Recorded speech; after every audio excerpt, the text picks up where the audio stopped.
His books have lit up the imaginations of young people and adults all over the world.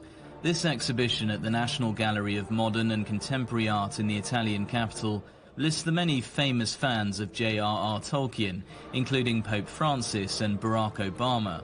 Italy's Prime Minister Giorgia Meloni, who's described The Lord of the Rings as a sacred text, even paid a visit last year. The exhibition's curator, Oronzo Chili, showed her around. The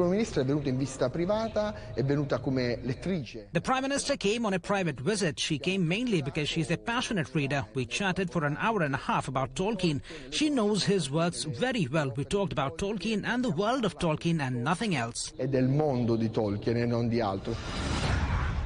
must I do? The first Lord of the Rings book was published in 1954, about 50 years before Hollywood turned the trilogy into a box office phenomenon in the early 2000s. Giorgia Meloni first came across The Lord of the Rings as a young activist in far-right groups, recalling in her autobiography how she used to dress up as a hobbit. They named their meetings Campi Hobbit, Hobbit Fields. Paolo Pecciere, the author of a book about the Italian far-right and Tolkien, explains what groups like the Fronte della Gioventù or Youth Front saw in his work.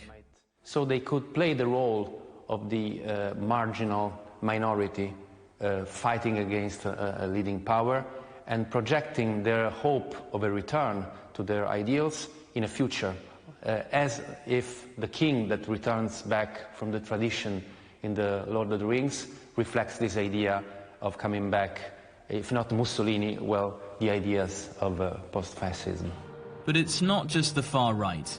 Anti-nuclear bomb activists, environmentalists, all sorts of groups have tried to interpret Tolkien in their own way over the years. Tolkien himself rejected any kind of allegorical interpretation of his books.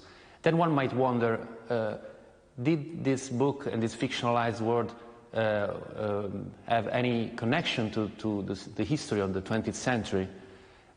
Indeed it had, but it was very different, because Tolkien started working on his fictional world after the war, after losing his friends, and so there was a sense of loss. So perhaps the enduring power of Tolkien's work lies in its universality, that every part of the political spectrum can find its own meaning in a group of hobbits on a noble quest in Middle-earth. Giles Gibson for CGTN, Rome.